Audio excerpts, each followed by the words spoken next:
You're watching Leafs Morning Take with host Nick Alberga and former NHLer Jay Rosehill. The show starts now. All right, what is good? It's the Monday edition of Leafs Morning Take presented by Bet365. Nick Alberga and Dave Pagnotta with you. What's going on, Dave? What's up, buddy? How you doing? Doing well, feeling Monday? okay, feeling eccentric, feeling electric, feeling great, fantastic after beating the Montreal Canadiens in Hockey Night in Canada. How are you today, bud? I'm good. That was an nice little impressive 3-0, deficit comeback, 7 straight for the boys in blue. That was a nice one. We had some football action on Sunday and smack back at it tonight with the Bolts. Yeah, this weekend had a bit of everything. So we're going to break it all down on today's podcast as Dave referenced the 4th of 6 games on Amazon Prime Monday Night Hockey coming up against the Bolts for the second time this year. They smashed them earlier this season on Prime, so it should be a good one down at Scotiabank Arena. Open an account with Bet365 today and bet on a huge range of markets, whatever the moment. It's never ordinary at Bet365. Use code NATION, all in uppercase today. That's NATION, NATION. Our super chat charity partner this season is Sick Kids. Want to make sure that your question or comment gets on the show. Hit us up with a super chat. Proceeds from our super chat will go to Sick Kids, ranked the #1 research intensive children's hospital in Canada and 3rd in the world. I tell you something, Dave, this race to the Stanley Cup playoffs, specifically in the Eastern Conference, shaping out to be a pretty cool race and a good one at that, with a bunch of teams still involved. But it also pisses me off as somebody who loves trades because everybody still thinks they're in it, right? Yeah, I saw your tweet yesterday in caps. Someone make a trade. They're talking. They're trying to figure things out. Vancouver's got to figure out this whole JT Miller situation. Um, I'm just looking at the standings now. Like the West, kind of pretty much you've got a good indicator as to who's going to still be kind of in it. Like Vancouver, St. Louis on the outside looking in. You kind of give Utah a little bit because they've got a couple games in hand of at least the Blues. So they're kind of everyone else is. I think Nick, you can categorize as a seller in that department. Out east, the Islanders, Pittsburgh. I mean Buffalo, because whatever they're at the bottom. They don't really have much to sell, but it's going to be interesting to see how they approach this one because in the next 10 days, 2 weeks, we'll start to see more teams kind of in the East, I think, accept their fate. But it looks like the West, for the most part, 2 teams on the outside looking in. Eventually, Utah will figure out that it's too little, too late. You'll start seeing some activity. You'll start probably, this time next week. I wouldn't be surprised if we start to see the ball kind of rolling there outside of the JT Miller situation. Well, I want to ask you about that, but I want to talk about the 4 nations first. Do you anticipate, like, we love to make like these fake ass deadlines just to have deadlines for deadline's sake in this league. Do you anticipate more activity than usual because we have this tournament coming up? It sounds like that's what some of these teams want to do. Like I've talked to a few managers and AGMs out there that's kind of the consensus, that they want to get some business done sooner rather than later and ahead of the deadline. Excuse me, ahead of 4 nations, because as you said, that's the quasi deadline. Yeah. Really, it's just there's no freeze over 4 nations. You could still trade in the middle of on the 18th of February. You can still swing a trade. Like there's nothing preventing teams from doing business at that point. But this is you want your players to kind of get acclimated. So if they're not playing in 4 nations and they get dealt, they've got that 10-12 day window where they can kind of ease into it rather than just get thrown into the fire, which some guys like. A lot of teams prefer to have a little bit of a grace period so you can kind of get your bearings before getting out into action. So teams want to do that. A lot of teams would prefer to get their business done, starting the first week of February. But we'll see kind of where that goes. You kind of have that 2 break system, and we'll see which teams pounce early. To your point, at last year's All-Star Weekend, if you recall, it was in Toronto. Yep. Everybody landed on the Thursday. I think it was Elias Lindholm who was dealt, right? Yep. Yeah, it was smack. It was actually smack in the middle of that. We had the NHL throws their media reception. Everybody was kind of gathered together, and then like 10 minutes in, everyone was kind of like spread apart, huddled on their phones trying to figure out what was going on there. And Kuzmenko had to waive his no trade and all that crap. So we could see, and that's kind of like, end of second half of January, end of January, we're kind of approaching that period where teams try to pounce a little bit early. That got the ball rolling last season. Remember, 2 seasons ago, it was like a trickle effect. It was like mid-Jan, then the following week, then the following week, following week. There was all kinds of different activity and trades we were able to talk about leading up to the deadline. And then deadline day was kind of a stinker. But last season, a little more excitement. Hurdle got moved and all that stuff. I think we'll see a combo. I think we'll see a little bit of a trickle effect, maybe a moderate lull during Four Nations. Because once you get to Four Nations, then there's no urgency because no one's playing. So you got to have that little quasi grace period, and then activity picks up again. I think that's kind of where we're going to see this play out.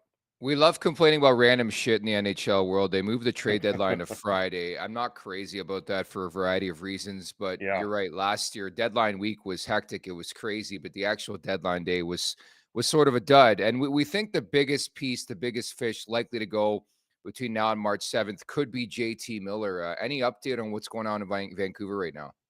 Likely will be. And they'd like to get something going relatively quickly here. They don't want this to prolong too much. I know, Friedman had the report on Saturday that it was really close with the Rangers. That kind of picked up on Friday going into Saturday, but it wasn't it, and it's not just the Rangers that they've been talking to. They're about, I think, 3 or 4 teams, and I don't know if that's total or in addition to the Rangers, that have permission to talk to JT Miller's camp and his agent Brian Bartlett to help facilitate a trade. Will he, waive? Can we kind of all make this work and massage this whole process? There's about, like I said, 3 or 4 teams. The Rangers are one of them. I just don't know if it's in addition. And I know there were all kinds of reports about, for whatever reason, New Jersey. He's been linked to the Devils Wednesday, Thursday, Friday. Everyone, and Saturday, even today, I've been hearing some people mentioning the Devils. 2 things on that. One, the Devils are not one of the teams that have permission to talk to Bartlett and Miller's camp. And 2, and I tried to relay this message as well, but Tom Fitzgerald on Thursday said he hasn't talked to Alvin about Miller. So at this point, you kind of have to take him at his word, at least again, from what I was told on Saturday. The Devils are not one of the teams that have permission to talk to Miller's camp. And that checks and tracks because the GM of the frickin' team said, I'm not even talking to them about Miller. So I don't know why the Devils are kind of pieced into this, but there are other clubs that are there. I know Dallas kicked the tires for a while on it. I don't think they're at the forefront of this, but I know they talked, and there's a few other teams also that have had discussions. I think Minnesota at one point did. Carolina has at one point. Minnesota has at one point. We'll see kind of where this goes, but I think from a Canucks perspective, you kind of want to get this done. Now that it's really out there, you kind of want to get this done sooner rather than later, and we'll see kind of what happens. There's all these reports out of New York about Alexei Lafreniere, and obviously his old agent Emily Castonguay is the assistant GM in Vancouver, so there's connections there. But we'll see kind of where that ends up. But I know from Vancouver's side, they want to bang this up pretty quick. I thought it was hilarious that Miller played his best game of the season over the weekend. A game he wasn't sure he was going to play it. And my final ad on this, it just reeks of Lou Lamoriello and the New York Islanders for some reason. I could imagine him swooping in there and just grabbing this guy because he almost did a couple years ago, right? Yeah, and the Bo Horvat trade when they pulled that one off Yeah. 2 years ago, so not last year, 2 years ago. I mean, I think that's I don't even know how they would pull that off. It's Lou. It's Lou. I know it's Lou. Lou needs to. Yeah. That's enough, Lou. Stop it. Go Ciao. take. Ciao. Yeah, like peace out. You're done. It's over. You got to hand it off. The game has changed a little bit. He's stuck with his core on the island. It hasn't worked. They got to move on from that. They have an opportunity to regain some picks and prospects, trade Brock Nelson, move Palmieri, entertain calls on other guys, and then go big game hunting in the summer. Because I think the Islanders will be big players in the offseason if we see a lot of big fish out there. Speaking of big fish, the Toronto Maple Leafs coming off a hot weekend. Naturally, a lot of people want to know what's up with them on the trade front. Do you anticipate, quicker activity, if you will, because John Tavares is now down? That doesn't really help the process unless there's a deal that's pretty much already at the finish line.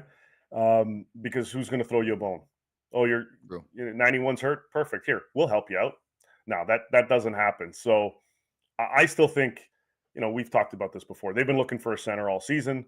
If they can slot him onto the second line, awesome. The price tag's higher for that. I mentioned Brock Nelson. I think that's a perfect fit.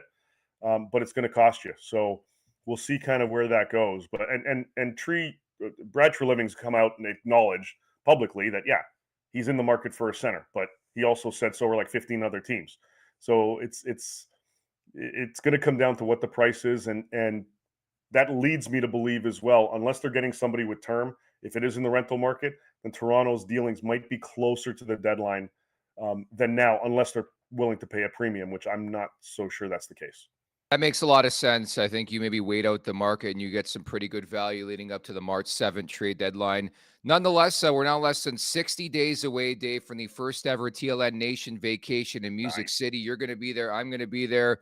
Rosie's going to be there. Carter Hutton, Zach Phillips, producer Vic. This is going to be an unbelievable trip. Thursday, March 20th to Sunday, March 23rd. In addition to attending the Toronto-Nashville game at Bridgestone Arena on the Saturday night, you also get a chance to see us do some live podcasting at Love and Exile Winery and Bar.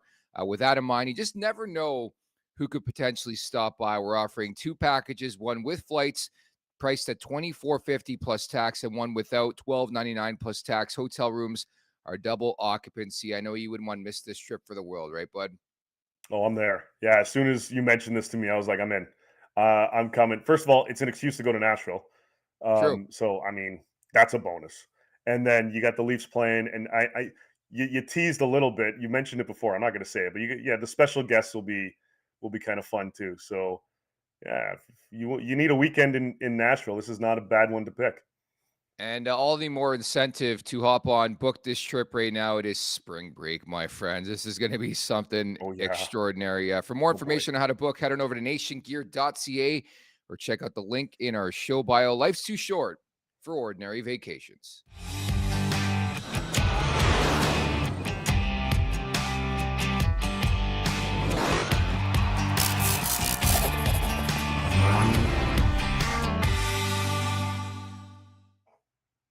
All right, looking forward to that, and looking forward to tonight's edition of the Leafs Nation After Dark with Zach Phillips. So make sure you check that out following the Leafs and Lightning game on Amazon Prime, of course. And a late start for that one, right? We're looking at around, 7:45 puck drop, Dave?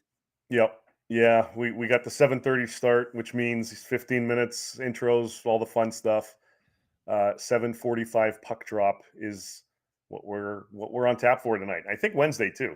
I think that's a 7:30 game as well. I think Oh, that's is set for it? Yeah, yeah, Columbus. yeah. Well, what's your overall take on Prime, year one under Prime here?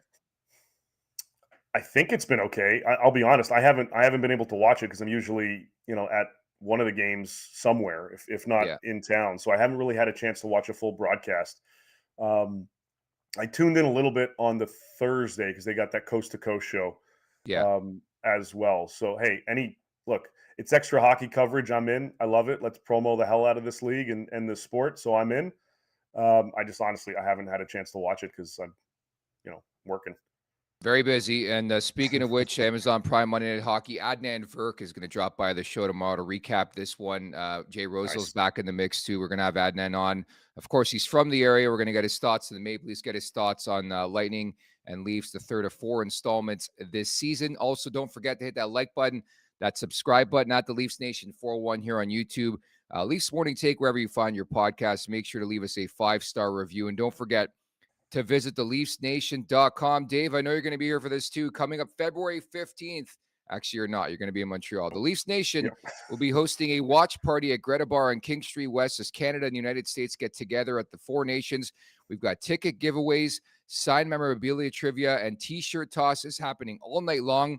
Tickets, are just $10. If you're feeling frisky, though, we're also offering a VIP option for $40, which includes a Greta burger, a beverage of your choice, and a game card to play some great arcade games over there at Greta. Doors open 2 hours before puck drop. Grab your ticket today at nationgear.ca. That's nationgear.ca. We're watching a little watch along Canada and the U.S. Greta Bar. Let the games begin. I'm looking forward to that one, Dave. That should be fun. If I wasn't in Montreal for Four Nations, I would definitely be hitting up that party for sure. Greta and I go way back to Edmonton days Yes. during the bubble when we were out there in Edmonton covering the playoffs and whatnot. Greta was open. It was a great spot to hit up, and I've been jumping at it since. And we got one right here in our backyard now. Looking forward to that. And I'm going to be there. Zach Phillips is going to be there. We're working on a couple others joining us for the festivities. And again, as mentioned, you just never know what tasty prizes, wink, wink, nudge, nudge, are going to be available. So make sure you come and check that out. We have some nation vacation stuff coming up. I don't know, maybe link the two here, but I would definitely try to attend the watch along coming up on February 15th for Canada and the US. So what a wild and chaotic game that was on Saturday night. I hate when I do this. I also love when I do this, and it just speaks volumes how great the sport is in general and the unpredictability. I tweeted out, and I still stand by it, that was a despicable display in the first period, down 3-love. The Leafs looked disinterested there in the first frame. And what did they do, as they've done time and time before? Second was okay, but they really took off in the second half of the game. How stunned were you, Dave, watching that game, just because of how good Montreal looked in the first, how bad Toronto looked, and the direction the game looked to be going? Yeah, the Habs looked like they had that one in the bag in like 10 minutes, let alone the entire first period. They've been rolling, and they rebounded it last night with an OT win against the Rangers. But 3-0 going into the second period, I thought, all right, well, maybe Toronto gets a little bit of life here, and we're looking at a 4-2 final, 5-2, something like that. Coaching staff, look, Chief must have beat the crap out of those guys in the room to get them on track and get their heads out of the what. Because that first period was ugly. Third period was fantastic. Second period, slowly they got a couple, but they managed to pull through. And Joseph Woll was pretty solid, especially in that first period, even though they gave up 3. Goaltending was solid, because that could have been like a 5-0 first period for the Habs in that one, and then that's totally off the friggin' rails. But Toronto, they pulled through, and again, sometimes you need a little smack in the ass to get going, and I think they got the right guy at the helm to pull that off. It was just like Jekyll and Hyde, though. It really didn't make sense. But again, I think you give them a lot of credit for not just calling it a night and saying, okay, we'll get Tampa on Monday. They battled back. You're so right. Joseph Woll, to me, was a massive story, making 32 saves in that game. The big boys, speaks for themselves. But I thought there were a couple of notable turning points in that game. The first of which had to be when Montreal comes back, Dvorak goes crossbar out, and then McMahon comes back and scores that goal with Matthew Knies' stick, which is just a random situation, but just like very good timing for him. And then I think the comeback was on to make it a 3-1 game. And the other moment, like, I don't fault Arbor Jackeye for not taking that fight. Maybe you could chirp him a bit from the Leafs perspective for getting a bit giddy up 3-0 in the first period, when that's the worst lead in hockey to have, as we see on the screen. He points. And I get why he didn't take that fight, but I do think it was a turning point in that game, because I think it gave the Leafs a bit of life, weirdly. It did, and I don't think I think he was more chirping at the fact, like, why would I drop the mitts with you? We're up 3-0. Look at the score, buddy. It wasn't like you guys suck. Look at the score. It was more of the other mindset. Just optically, it's hilarious because everybody can chirp him, but like that was a bit of a turning point, and I think also because he rocked Reeves. I think it was the start of the second period. Correct me if I'm wrong, but just clean check, clean hit, awesome hit. But that seemed to give them a little bit of life as well, to rebound in that one. And again, between that and just knowing that Berube just ate into them in that second period, or excuse me, in that first intermission, and then the second intermission as well, to keep the motivator going. It just everything kind of worked out for them. And the Canadians just were almost shell-shocked. Like, what the hell, what's going on now? Like, we're confused. We're deer in headlights. And they just kept coming and pummeling him, and obviously, 7-3. That's a hell of a freaking comeback to put up 7 unanswered goals in that one. That by itself is a huge motivator on the season for this team, let alone just that game. Like, they better come out flying tonight, because you got to keep that mojo going. I know it's been a couple days now, but to come back on a team as hot as the Canadians have been since December 1st, I think they're third in the league in terms of their record. To pull off that comeback, get that motivation, and now have Tampa, who you're also battling with in your division, they better come out spicy tonight. I kid you not, we contemplated starting this show 15 minutes late just to echo the point that the Leafs haven't been starting on time, because watching that game, I'm like, and I get it. And, Yeah. and that's what sort of spearheaded my tweet to begin with, where I was like, that was a despicable performance, something like that in the first period, where it's like, how do you not get up for a first period against your division storied rival, a red hot team who had won 11 of 14 games?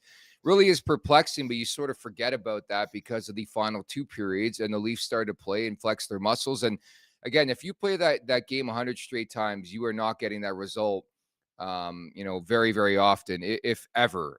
To spot No. your opponent a 3-love lead and to score 7 unanswered goals is wild stuff to me. But I like the fact that they got some depth scoring, right? McMahon, Robertson, OEL chips in, Lorenz had a beauty, and David Kampf with the empty netters. So, like, to me, the wider story, if you will, was the fact that it wasn't just contingent upon. And I know Matthew scores, I know Nylander scores, I know Marner was great in that game, but like, they got variety on the scoreboard too.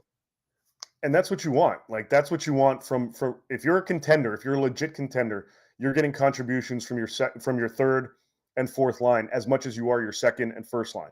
Like, you've got to get these boys kicking in, and OEL and everybody on the back end. Like, you've got to get it collective effort. And yeah, okay, great. 34 and 88 scored and all that stuff. But you need to be able to get the other guys contributing if you want to make noise throughout the season and in the playoffs. And, like you said, 99 times out of 100, the Habs probably pull through. But in that one instance, you utilize, and it could be the Habs, could be anybody, but you utilize that motivation moving forward. They've got the right guy behind the bench now. And obviously different than what Sheldon Keefe brought to the table. But to have a guy like Craig Berube, again, just beat the shit out of these guys in the room to get them going again, that is just as clutch as having those, quote unquote, third and fourth line guys contributing. And that's what you need. You want to see a response from your top guys, but you also want to see a response from your depth pieces, your secondary scorers, knowing that they'll be able to step up when you need them to, just like your big boys are. Regardless of, guys moved up to the first line or he's playing on the fourth, you still have to have those guys contributing. And that's a huge differentiator from the big boys to the rest of the crop in the National Hockey League. Did you catch what Sheldon Keefe had to say yesterday following another disappointing loss to the Devils? I missed it. He called out his best players, and we were chuckling internally in our group chat. Has that ever happened with the Maple Leafs? I think it happened once, and then he walked it back the next day with Mitch Marner, if you recall. But he said, our best players have to be better. It's that simple. End of statement. I had to reread the tweet a couple times. I couldn't believe it came from Sheldon Keefe, but maybe different surroundings in Jersey, I would say, than Toronto, maybe. Yeah, know your surroundings. Know who's on your team, who's going to get the right who's going to absorb that message. True. And what's the delivery of that message? To say that is one thing. To have an approach like Berube does with a more in-your-face type of attitude behind closed doors, I think the guys they receive it differently. In New Jersey, you're dealing with a different crop of guys, and that's probably going to work for them, to be totally honest with you. Knowing some of the guys on that team, that's probably going to work for that group. The hard love is, I think, appreciated with this Leafs roster, again, because of the guy who's delivering that message and a guy who has a Stanley Cup ring to go along with it. Fair enough. Hit that like button, hit that subscribe button. This just in, by the way, from Leafs practice, the morning skate, getting ready for Tampa. Craig Berube disclosing Max Pacioretty will be day-to-day with an upper body injury. No shit. He took a puck to the ear, and Austin Matthews clapper to the ear. I couldn't believe he came back with like the mini fishbowl. It was a tough look, man. The crazy thing about that, they didn't blow the whistle. Pacioretty gets to the bench somehow, and the Leafs score 30 seconds later. It was wild. Yeah, I mean, it clear that yeah, dude got hurt, dude got rocked a little bit on that one. So no surprise that he's going to be out of it. But the response level from this group, that's your one of your guys goes down. We've got to be able to step up in some fashion here and get back into this one, or to extend the lead or whatever, depending on what time of that situation is taking place during the game. Again, good response and message received. I think it seemed to be anyway, evidently, that the message was received, and step up in big moments and help out your boys and stuff like that. Like that's kind of the message that comes across from Berube's side of things. We talked about this at the beginning of the season. It's the professionalism that is brought on the ice versus kind of the semi-laxed version of this group from yesteryear. It's a different type of response that this team not only dishes out, but is capable of dishing out on a regular basis. Do you honestly feel that way? Because last week at this time, like, we even had Jackie Redmond on the show, and she Yeah. was like scorched earth with this thing. Like, it's the same team. So, like, I do feel at times, Dave, they teeter. I did expect this still. Like, I think there was going to be turbulency. So I can't go all the way and say they're a different team. They're a change mentality, but I do like a lot of the positives that they've gained from Craig Berube. But naturally, it's about finding that consistency now, right? It is, and from that side of things, you fall into your trap.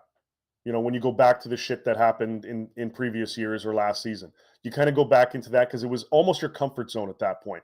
That's why you need to have the right messaging brought across from the coach to say, hey, no, we're down 3-0. That's okay. We can still get into this. We need you. We need you. We need you. Call out certain guys in the room. And again, that tough love, um, I think, works with this group. That's why I believe this team is, at least from a mentality perspective, significantly different than they were last season. Plus, when you bring in guys like Lawrence and like OEL and Tanev and whatnot, you've got a different type of responsibility, response from those guys, because they bring a different level of responsibility to the game. And that's what we've been seeing so far this season. Like, look, you're not going to be perfect night in, night out, and you're going to have those times where you are going to kind of fall back into that previous comfort zone. But that's why you got the right guys moving across, sending that right message to get kind of beat them a little bit and say, boys, let's go here. I think Leafs fans just get a bit of PTSD when they see that and they know what this team looks like in the Stanley Cup playoffs, and I totally get it. But some other bright spots, you talk about OEL. I thought he was fantastic over the weekend. A 3-point outing for him, scores in the power play. The power play cooks. Special teams in general, 2 power play goals, 2 shorthanded goals. When that happens, more times than not, you're going to win a hockey game. So, like, the Leafs Yeah. won a bunch of individual stats in that game. That's why they end up winning that game. Bob McMahon 1-1. And, I've been alluding to this stat all season long because I think it's a really good one. But the magic number, Dave, for the Leafs seems to be 3 goals. They're 27-2-1 now when scoring 3+ goals this season. Tells you all you need to know. Well, because now you can rely on the other side of the game. Like, Yeah. that's why, especially now, that's why that was the message in the first half of the season, was play the other elements of the game. Get those intangibles in place, but play more responsible defensively. You know, focus on that side of the puck versus always trying to just outscore your problems, because then you typically create more problems when you get into that. So now when you have the lead, you can kind of go back and say, okay, we can kind of hold the fort down a little bit here, and not have to always press. The opportunity comes, awesome, go at it, try to score again. But you've got a comfortable lead. You've got enough in the tank to kind of hold things down here. And plus, with the goaltending playing the way it has this season, it makes it that much easier. But again, having guys like Ekman Larson and Tanev on the back end, Myers, when he comes in, has been really good for them in this season, given what he's capable of. So you're dealing with a different type of responsible defense and mindset now, that when you've got the lead, you're comfortable in holding it now, and you add the different physical elements to the game. Again, this is a different team than we've seen in previous years. Is the outcome at the end of the season, whenever that is, going to be the same? We got to wait and see. But just from an overall um, deliverable perspective, this is a much improved club. At the Leafs Nation 401, hit that like button, hit that subscribe button. I thought it was sort of interesting and sort of funny too that Phil Myers ends up being the sacrificial lamb for an ugly first period. He was -2 in the game, plays just 8-14. When there's a variety of different other directions I think you could look in that first period specifically, but for some reason, Berube points him out, and they went with 5D for the majority of that game. It just speaks Yeah, volumes again to OEL's performance and the blue line. And Joseph Woll, like without Joseph Woll, I think that was one of his better efforts of the season. Wasn't about the shot volume, makes 32 saves in that game, but the timeliness, a couple exactly. of big ones specifically in the first and also the third period there.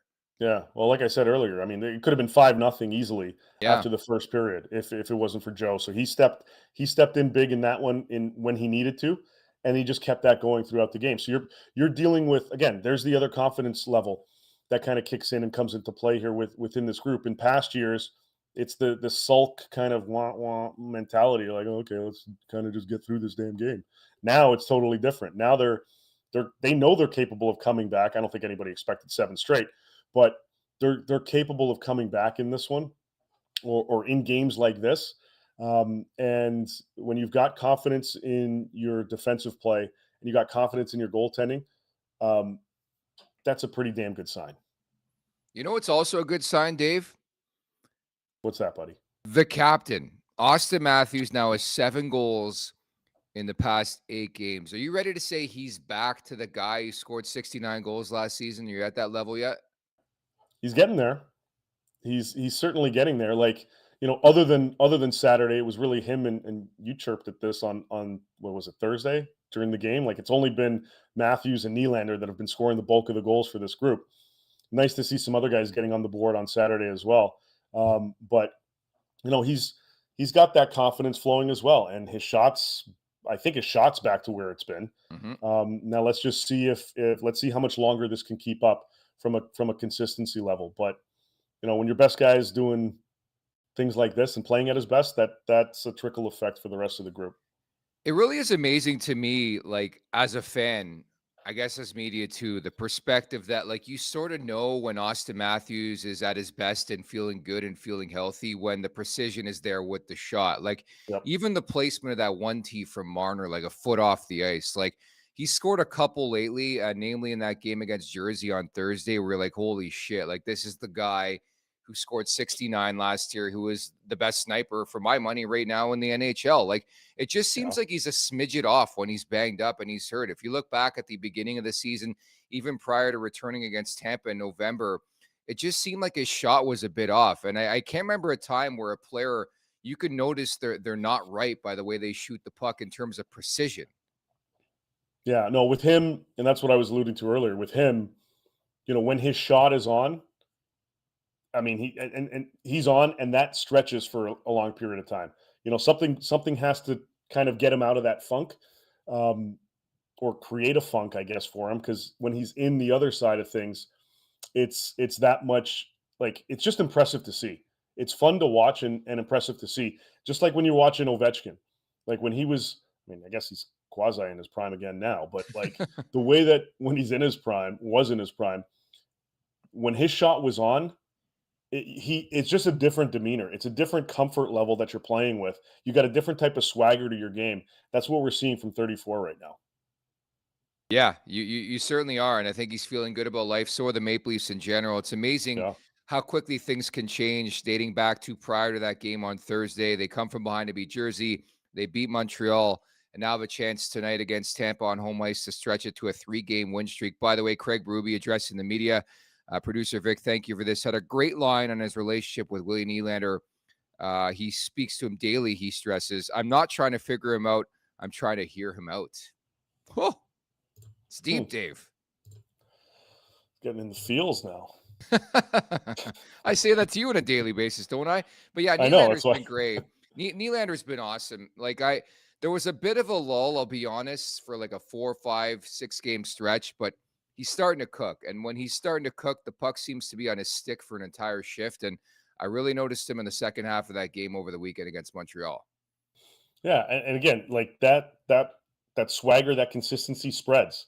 It's not just exclusive to, um, to Austin. It's Willie kind of has that same kind of vibe to him. When he's clicking, everything is clicking. Like he just has a different demeanor, and that swag that he brings, you see it in different. When he's off, you're seeing those moments that everybody bitches about for good reason. With him, where he's kind of just like going with the flow and not back checking and just trying to pinch whenever he can, and is a little more laxed in terms of the defensive side of the game. Whereas when he's on, dude's flying all over the ice. Like he wants to contribute, he wants to kick in, into a different gear, not just offensively, but he wants to go out there, so he can get the puck back and then create those offensive opportunities. So when these guys are on, it's the tells are so easy, and right now it's been a solid couple of games for him, and for Austin. I love how you flew by the fact that he absolutely bullied the guy who might win the Calder Trophy. That was disgusting. Outskating Lane Hutson is one of the best skaters in the NHL, pulling off that move and just shrugging that guy off like he was a fly. Like I thought that was something special. It helped to have the fresh ice early in the third period there. But that's Yeah. a big game play. You're down 3-2 in that game. You come out for the third to score that goal the way he did, just out muscling Lane Hutson. I thought that was unbelievable. Oh, again, whatever the hell was said in the intermission, it worked because you saw it from him. You saw it from some of the other guys too, but that play specifically was impressive, and also taking advantage of the fact that you are going up a rookie in this league, regardless of how well he skates, how well he handles the puck.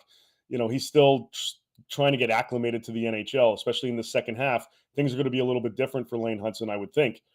So when you've got that mindset from Willie trying to create opportunities here, and you going up against a kid who's fresh into the National Hockey League, you're going to try to take advantage of those types of situations. It worked perfectly for him. That was a smart play. Yeah, a very smart play and a great finish. You want an idea of how teams are starting to view the Montreal Canadiens, just seeing on social media.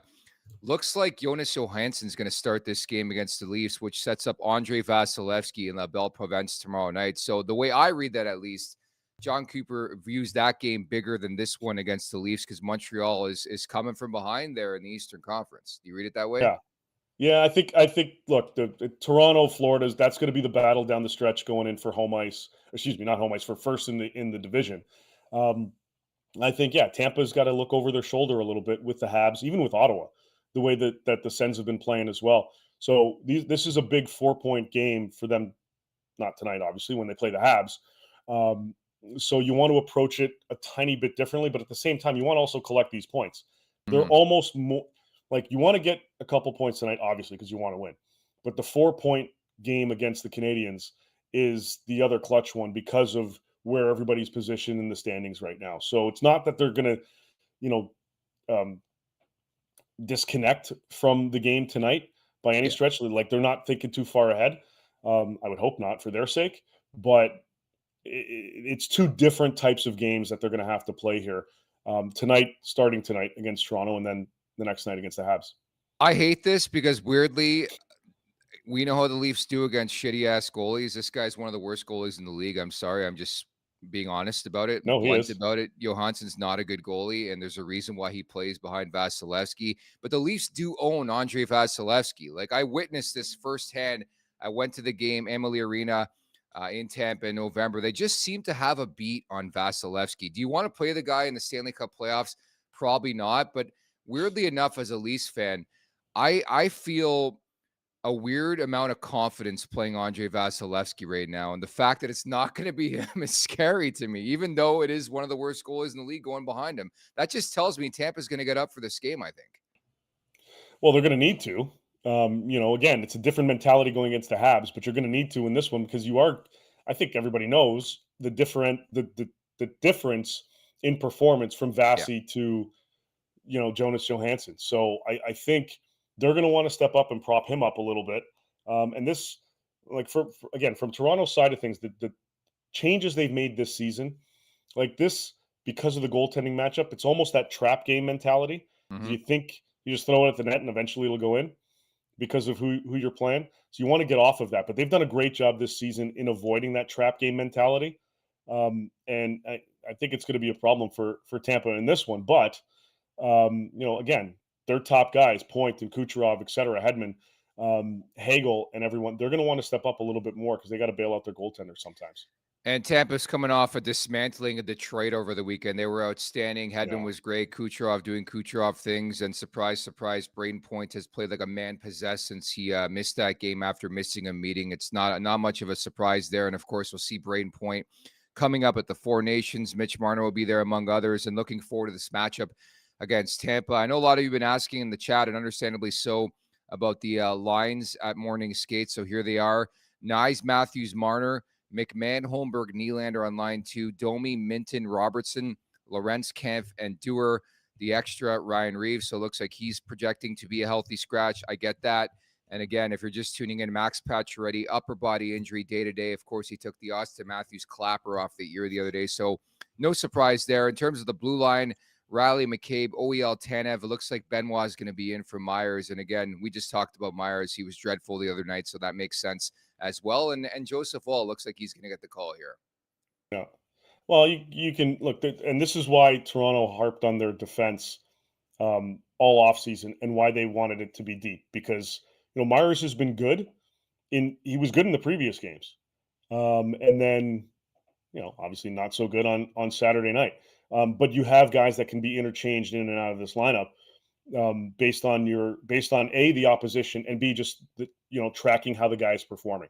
And if he has an off night, all right, you had an off night. We're going to play 5, and thankfully for Toronto's side of things, OEL and even like not just him, but other guys were stepping up as well. So you can afford to go with the 5D for the bulk of that game. But you want to give him a rest. You also want to send him a message. Like, you can't be having off nights, especially in the second half. And once we get down, into the stretch run here. So they've got the depth to do it. Slot him in when you need him. Producer Vic bringing the stats as well in our chat. 5 career appearances for Johansson against the Leafs in his career. He surrendered 8, 6, 4, 6, and 5. A couple of those in relief. So it's been that type of go for him against the Leafs, quite frankly. Yeah. It's been that type of go against every team for Jonas Johansson. There's just some guys, I'm like, how do you have a job?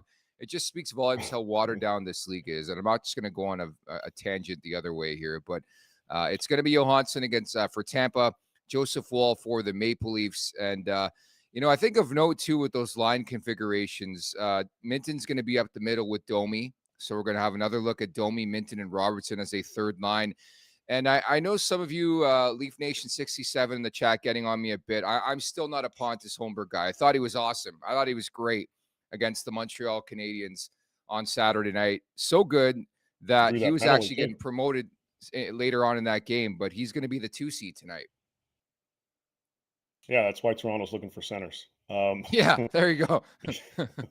That's part of it. Like, he had a hell of a game. He drew that one penalty on whoever it was. Maybe it was Hudson again, I think. I think so. Yeah. Yeah. So you reward him a little bit, but this is situational. Like, if 91 was in, is Holmberg your 2 seed? No. But this is, take advantage of it. If his confidence is up, ride that wave as much as you can. I just can't see him being a long-term look. Like, I don't get all fuzzy and frisky about game 1 of the playoffs and Pontus Holmberg is in my bottom 6. In fact, I woke up today, and granted, most Mondays I wake up pissed off just like everybody else. It's Monday, but I was actually pumped. Calle Jarnkrok was skating prior to practice. Like, that's a really good sight. And for those of you who have watched this for a while and listen, I'm a big Calle Jarnkrok guy. I think he makes that bottom 6 much different if he can get healthy and get back in this lineup at some point. Yeah, he's not afraid to get dirty. He provides a little bit of extra jam into the lineup, and he's a guy that was coveted when he was in Nashville by a number of teams. Obviously, not just Toronto. So this is a guy that you want to add. He brings an appropriate level of compete to his game that I think complements the system that they have right now with Berube in place behind the bench. So I think if they can keep that. It's almost like you're almost adding a piece as like a trade deadline type acquisition, because he obviously hasn't been there all season. So and because of how you're playing, you don't have to rush him back. So make sure he's good to go. Slot him in when he's fully healthy, and it's pretty much like you just added somebody, via the trade market on your club.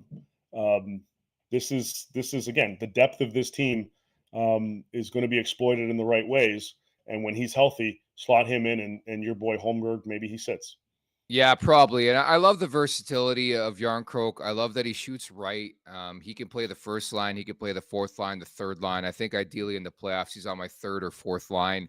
I know a lot of people are down on him. I get it. Like his second half last year was dreadful. I don't think he was completely healthy for the playoffs. Didn't pick up a point in 7 games against Boston. So people are really down on Yarncroke, but he just strikes me as a guy who could score that big time goal for this team. But I do view him as a better option over some other guys. And I wanted to sort of translate that into a conversation about Nick Robertson. Like, has your opinion changed a bit? I thought he was noticeable against Montreal, scores a goal. And if Robertson's scoring goals, he's staying in my lineup.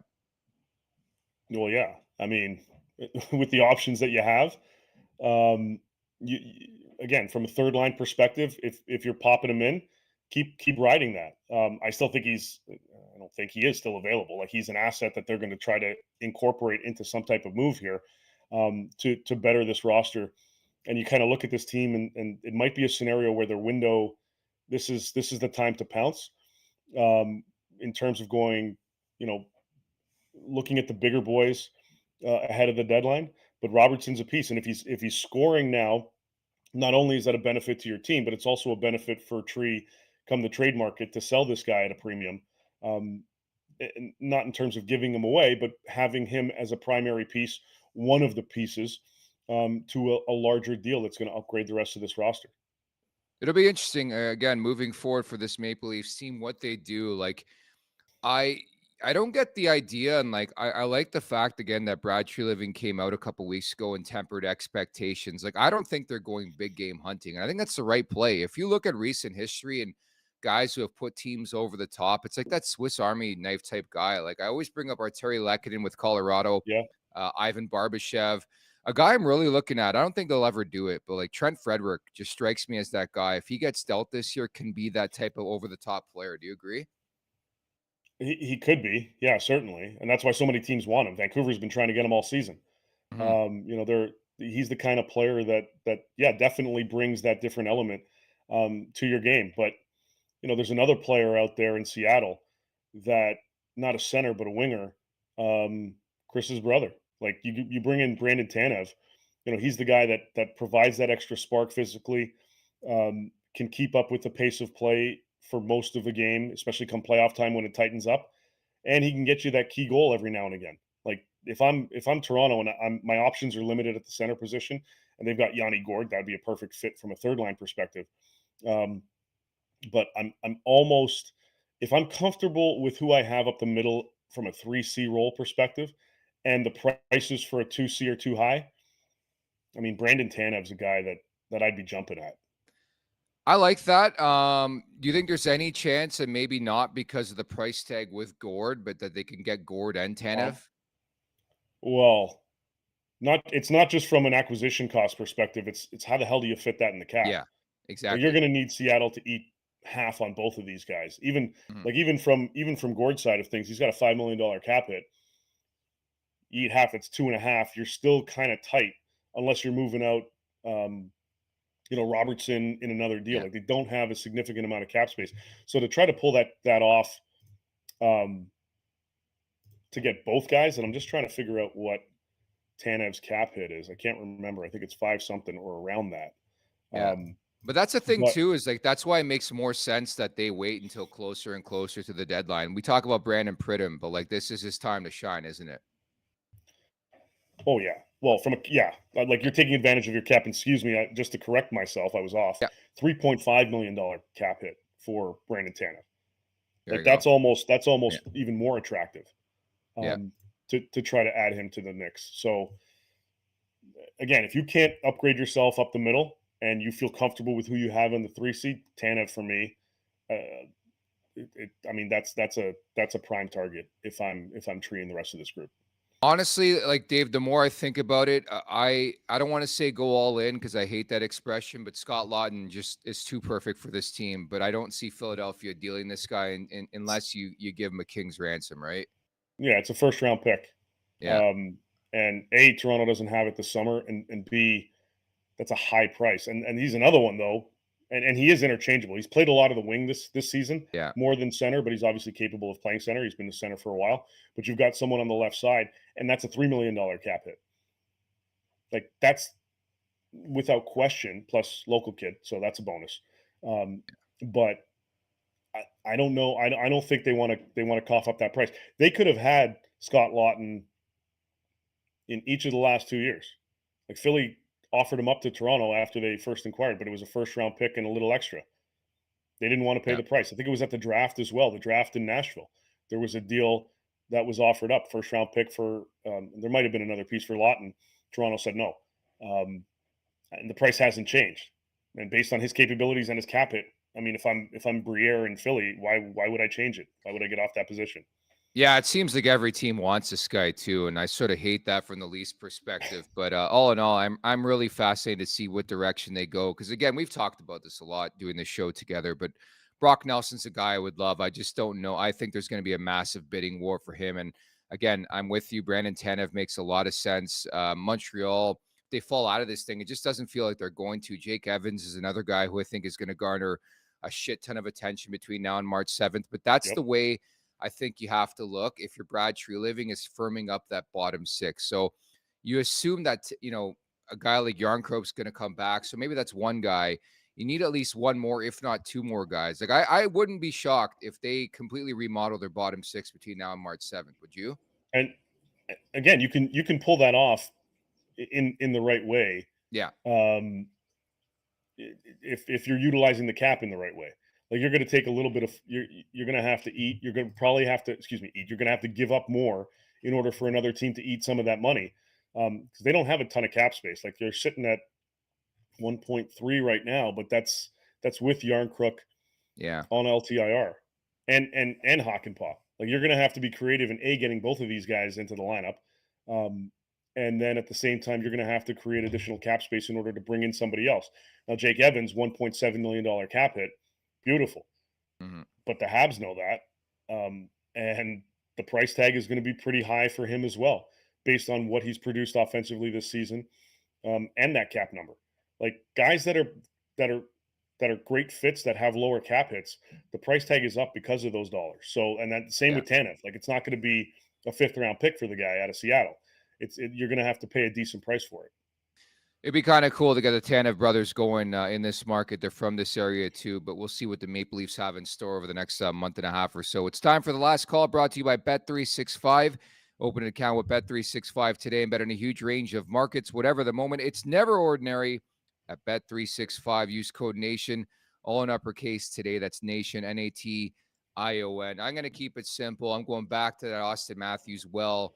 I took a peek at the over 6.5. Right now, as I look, it's still at plus money. But again, as mentioned, Jonas Johansson playing in this game, the backup, not Vasilevsky for Tampa. But I'm going to play an anytime goal here for Austin Matthews. Dave, you got anything on your mind? Yeah, I'm liking your best buddy, Mitch Marner. I'm going with Mitch tonight in this one for an anytimer. And I would take again, looking at this and kind of looking at the trap at 6.5, I might take the under in this one. Yeah. I could easily see it being like a 3-1 game or 4-2. I don't know, but you get the idea. Like it's just not what you expect. But I like the look on Marner. I think he's been excellent lately. Had the great setup pass to set up Nylander for the winner against Jersey. A couple of marquee plays in that game, signature plays, the 1T to Matthews. Like those guys are just they're jiving again, which is great to see. And I know it's always a topic of focus in this market is like why these guys have to play together. But then you see moments like that against Montreal and you get it to an extent. Yeah. I mean, as Vic's pointing out here, 7 in a row without a goal from Mitch Marner. Mentioned as well, Nyes loving to score against it. I was going to take Nyes, but I think Mitch is due. I think based on how he's played in the last little bit, I think he's due on this one. So I'm sticking with, look, would I anticipate, would I be surprised if Nyes lights it tonight? Nope. But I'm going Marner. And I think you're probably looking at a 3-1, 4-1 kind of game here. Dave, just to wrap, I'm telling you right now, I'm going to lose my mind if Connor McDavid doesn't get 2 games. You know why? Because Austin Matthews did the same thing 2 years ago in Hamilton, an outdoor game. Everybody likes to forget because the Leafs lost against Buffalo, but he got 2 games for a cross-check. Please tell me McDavid will be sitting for 2 games. Yeah, I think both him and Tyler Myers are going to get 2. They got their hearings. What time is it? Soon, I believe. And they're just phone hearings, so the max is 5 games. I don't think they're getting that. I think both of these guys end up with 2 games. I don't want the Mahomes treatment for McDavid. Okay, enough's enough. I get why he did that. By the way, I almost to an extent where I had no issue with it, but you gotta do the time after a cross check like that. But I mean, you can't go to the face, can't go to the head. Yeah, but Garland's holding on to him. I don't know what you can do it differently. I guess it's like the whole conversation about Morgan Riley. Did he need to do that against Ridley Gregg? Right? Like I get it. Well, again, and I tweeted about this and whatnot. You call a penalty on the play, and yes, Edmonton had possession, but you've got, I think the timing mark was about 18 seconds. Yeah. So even if you have it and you don't have a clear sight line, give the puck to Vancouver, give yourself about 16 seconds on a 6-on-4 power play and take your chances. Mm-hmm. But they didn't do that, and well, whatever, they lost. And then Garland got it right here, and then whatever, Myers dished it out to, I can't remember who he nailed, but whatever. 2 games. Was it Quinn Hughes? Was it? No. Oh no, who was it? No, Tyler Myers. Who did Myers? Oh yeah, who did Bouchard. he give it to? Oh, Evan Bouchard. There it is. Yeah. There it is. The Oakvillian himself. How could I forget that? But yeah, that added some jam to my Saturday night for sure. Couple cross checks. I think we got some cross checking issues in the league, but we're going to leave it at that, Dave. Excellent job. I'll see you at the game tonight, and you're going to be back in the mix on Thursday. I already booked a guest for that show. Ray Ferraro is going to drop by for the first time this season. So there you go. I'm going to get Ray to talk about we were talking offline about it as well, about the McDavid incident. I want to get his 2 cents on what he felt needed to happen there. Okay. Yeah, let's do that for sure. So that's coming up on Thursday. Again, Dave Pagnotta in the mix here for Jay Rosehill, who's going to be back tomorrow for the Tuesday edition. I talked about it earlier on Amazon Prime broadcast tonight. The Leafs 3-0 through 3 outings. Of course, they got 6 on the season, but Adnan Virk is going to drop by tomorrow's show. So thank you to everybody in the chat at the Leafs Nation 401. Hit that subscribe button. Hit that like button. Leafs Morning Take wherever you find your podcast. Make sure to leave us a 5-star review. Again, if you want to book the Nation vacation, head on over to nationgear.ca and also the LeafsNation.com for the very latest here on the Toronto Maple Leafs. Thank you to producer Vic. For Dave Pagnotta, I'm Nick Alberga. We'll talk tomorrow. Take care. Make sure to check out more of our content right here on the Leafs Nation YouTube page. We got long-form interviews, we got clips, we got epic rants by Jay Rosehill. We simply have it all. And don't forget, you can find out much more at theleafsnation.com. Thanks so much for watching.